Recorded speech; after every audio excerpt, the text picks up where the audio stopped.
Lord Krishna नमन, lord Krishna नमन to all of you, my all sweet dear student, प्यारे विद्यार्थियों। अब हम बात करेंगे कुछ इम्पोर्टेंट पॉइंट्स के बारे में, ठीक है। चलो, लाइट, प्रकाश सबसे अच्छा चैप्टर है। मेडिकल में 25 से 26 क्वेश्चन आते हैं, एक क्वेश्चन 4 नंबर का रहता है। इसका मतलब ये है कि फिजिक्स में यदि आप 2-3 चैप्टर भी तैयार कर लेते हैं और बायो में आप अगर आपकी अच्छी पकड़ हो जाती है तो आपको डॉक्टर बनने से कोई नहीं रोक सकता। बात समझ में आ रही है आपको?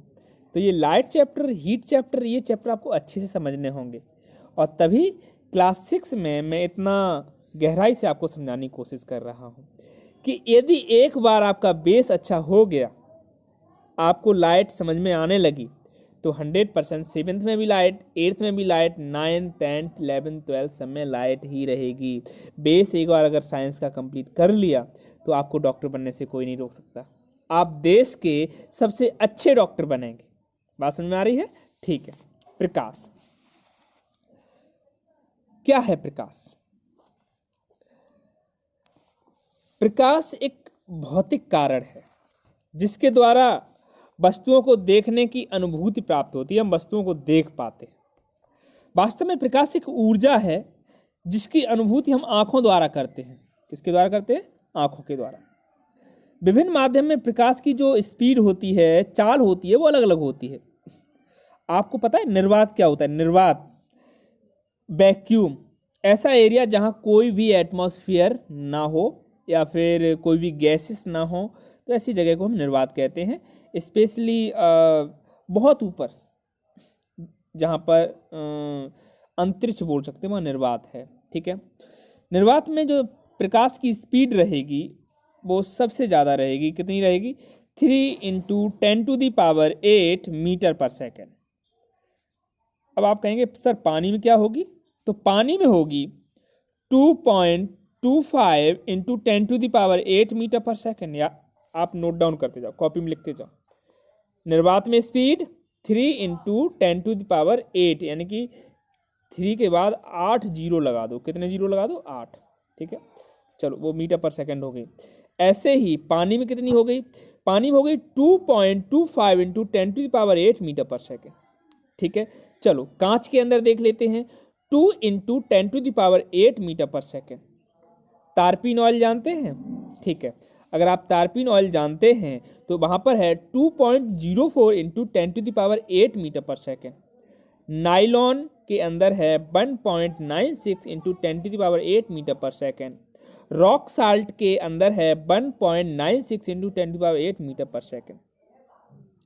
सूर्य के प्रकाश को पृथ्वी तक पहुंचने में 500 सेकेंड लगते हैं। कितने सेकंड लगते हैं? 500 सेकंड। कितने सेकंड लगते हैं? 500 सेकंड लगते हैं।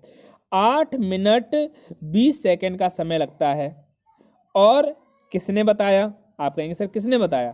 तो रोमर, ब्रॉडली, फिजियो, फौकाल्ट वैज्ञानिकों ने इसके बारे में बताया था। रोमर, ब्रॉडली, फिजियो, फौकाल्ट। प्यारे विद्यार्थी, ये ऐसे पॉइंट्स हैं जो आपको याद होने चाहिए, ठीक है। अगर आपने एक बार याद कर लिए लिखकर तो 100% आप देश के भविष्य बनने वाले हैं, ठीक है। चलो, प्रकाश की उत्पत्ति के सिद्धांत क्या हैं? बहुत सारे सिद्धांत हैं। प्रकाश कैसे बन गया भैया, ये बताओ, है ना। चलो बात करते हैं। कणिका सिद्धांत दिया था न्यूटन ने, तरंग सिद्धांत दिया था हाइजीन ने, फोटोन सिद्धांत दिया था आइंस्टीन ने। कणिका, प्रकाश कण कण से मिलकर बना है, कणिका युक्त है। तरंग के रूप में इस तरह से, है ना, देखा आपने, इस तरह से, जैसे सबसे पहले तो एक्सिस, फिर जैसे आयाम, एम्पलीट्यूड, है ना, इस तरह से। तो अगर हम सबसे पहले बात करेंगे कणिका सिद्धांत, ठीक है। चलो, आइंस्टीन के फोटोन सिद्धांत की जो पुष्टि है वो 1921 में कॉम्पैक्ट ने की थी।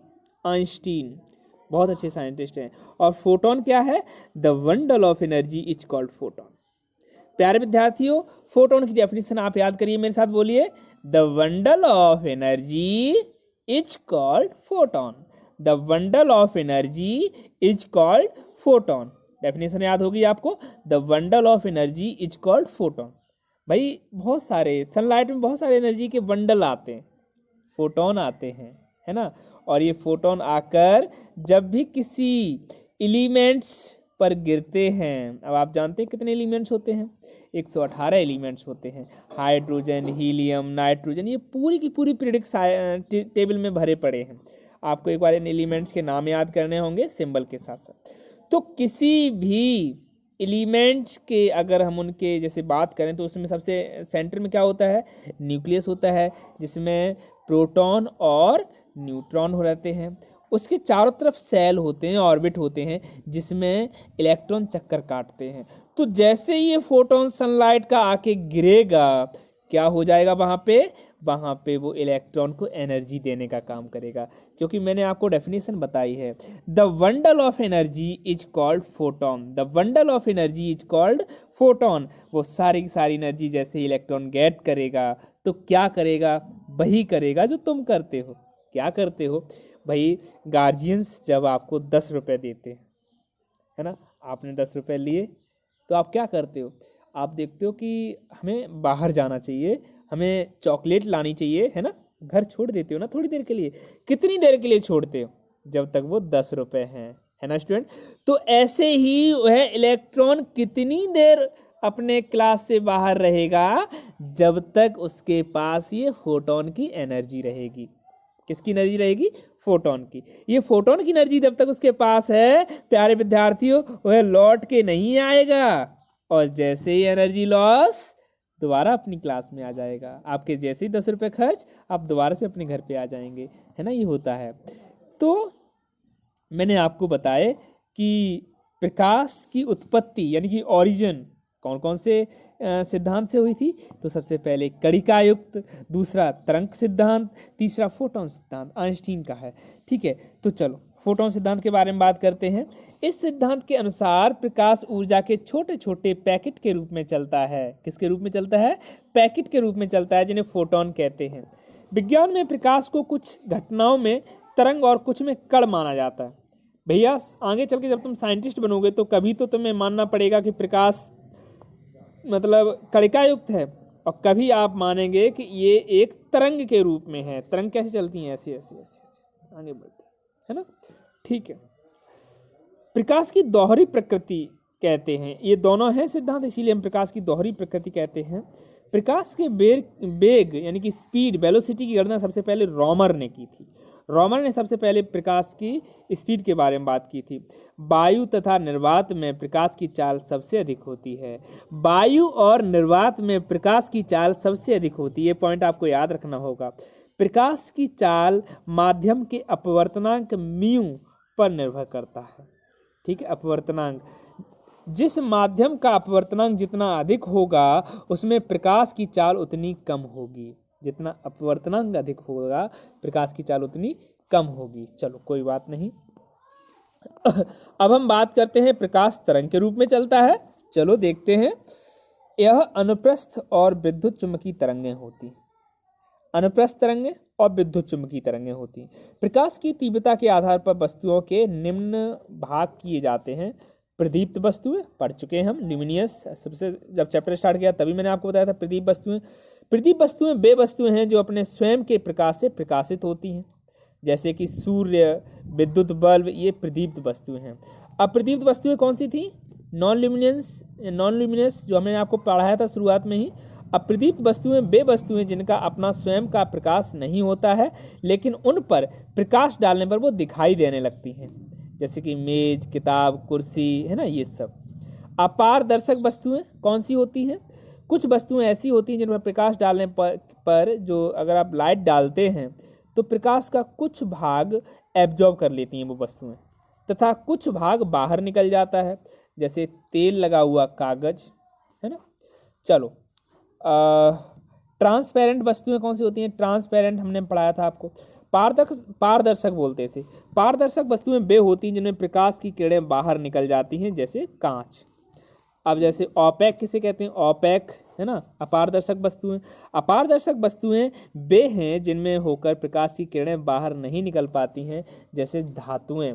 ठीक है, प्रकाश का प्रकीर्णन, स्कैटरिंग ऑफ लाइट, जब प्रकाश किसी ऐसे माध्यम से गुजरता है जिसमें धूल या अन्य पदार्थ के अत्यंत छोटे छोटे कण होते हैं तो इस प्रकार की सभी दिशाओं में यह लाइट जो है प्रकीर्णित हो जाती है, स्कैटर्ड हो जाती है ना। चलो अब हम आपको बताएंगे कि बैंगनी रंग का जो प्रकाश होता है उसका प्रकीर्णन सबसे ज्यादा होता है, लाल रंग का सबसे कम प्रकीर्णन होता है। आप ये बताओ, सबसे पहले तो मैं आपसे एक क्वेश्चन करता हूँ, क्वेश्चन करूँ? ठीक है, हमें ये बताओ बेटा कि आपका जो सन है, आपका जो सूर्य है, वह मॉर्निंग और इवनिंग का रेड क्यों दिखाई देता है? सन के द्वारा व्हाइट रे दी जाती हैं। कौन सी रे दी जाती हैं? व्हाइट रे, आप जानते हैं व्हाइट रे दी जाती हैं। और आपको कभी भी मॉर्निंग में देखा सन रेडिश कलर का होता है, क्यों होता है? क्योंकि रेड कलर सबसे लंबी दूरी तय कर सकता है, रेड कलर जो है सबसे लंबी दूरी तय कर सकता है। इसलिए आपको शुरुआती यानी कि जब सन का उदय होता है और जब सन सेट होता है तो दोनों समय आपका सूर्य रेड होता है। बात समझ में आ रही है आपको? ठीक है, इसीलिए लाल रंग का जो प्रकीर्णन होता है वह सबसे कम होता है और वो लंबी दूरी तक जाता है। कभी भी वो आती है एक, बच्चों ने, आप लोगों को पता होगा, एक टॉर्च होती है वो रेड कलर की, उसमें रेज निकलती है, इसके बच्चे लगाते हैं, चिढ़ाते हैं लोगों को, है ना, तो वो आपको पता होगा, है ना स्टूडेंट। चलो अब हम जो आपको टॉपिक अभी समझा रहे थे उसी को एक बार फिर से समझा दे रहे हैं। प्रकाश का परावर्तन, किसकी बात करेंगे? रिफ्लेक्शन ऑफ लाइट की बात करेंगे।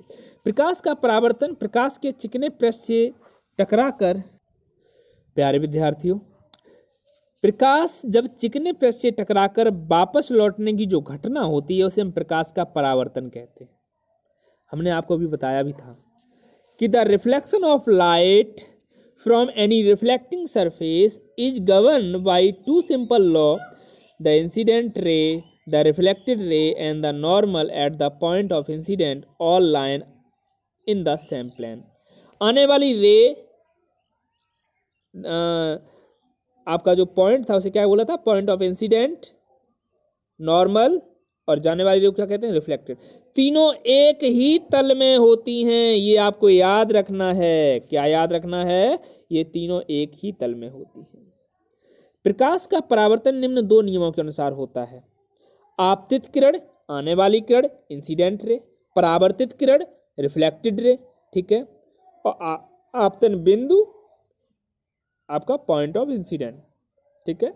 चलो ध्यान रखना प्यारे विद्यार्थियों, आपतन कोण और परावर्तन कोण, जो दोनों कोण होते हैं, जो एंगल होते हैं, वो इक्वल होते हैं। तो कैसे बोलोगे आप? यानी कि आपका जो एंगल ऑफ इंसिडेंस है उसका मान बराबर होता है एंगल आई, इक्वल होता है एंगल आर के, ठीक है। चलो समतल दर्पण के बारे में आप जानते होंगे, चलो मैं बता रहा हूं आपको। प्रकाश का सबसे अच्छा परावर्तक माना जाता है समतल दर्पण के पीछे किसी वस्तु का इमेज अगर हम जैसे देखते हैं तो दर्पण के पीछे उतनी दूरी पर बनता है जितनी दूरी पर वस्तु रखी होती है। जैसे आपने सामने मिरर देखा, आप जितने मिरर को आगे करते जाएंगे आप उतने ही पीछे हटते जाएंगे, तो वो एक समतल दर्पण है। कौन सा दर्पण है? समतल दर्पण है। बात समझ में आ रही है आपको? बिल्कुल आएगी, ठीक है। दर्पण किसे कहते हैं? मिरर किसे कहते हैं? वह पदार्थ निश्चित नियम के अनुसार जो आपतित किरण का कम से कम 98% परावर्तित करता हो, मिरर कहलाता है। ऐसा पदार्थ जो आने वाली किरण को 98% कैसा कर दे? रिफ्लेक्ट कर दे। कैसा कर दे? रिफ्लेक्ट कर दे। उसे क्या कहते हैं? दर्पण कहते हैं। हिंदी में आपको शायद समझ में आ गया होगा, दर्पण। अगर हम प्लेन मिरर यानी कि समतल दर्पण के कुछ कैरेक्टर की आपसे बात करें तो पहला तो यही है कि ये अपराइट और inverted. The image formed in the plane mirror is always upright, erect and never inverted. हमेशा अपराइट इमेज बनेगी, कभी भी उल्टी नहीं बनेगी। साइज क्या रहेगा? When the image of an object is form in a plane mirror, the size of image formed is the same as size the object. It does not change if the object is kept too close or far away from the mirror। यानी कि जितने आपका जो जितना पास image मतलब आप मतलब वस्तु को रखेंगे उतना ही दूर उसका इमेज मिलेगा। अगर दूर कर देंगे, भाई आपने एक मिरर देखा होगा, मिरर के पास आप जितने जाएंगे आपका जो है इमेज भी वैसा ही आएगा, है ना student. Some definition regarding spherical mirror.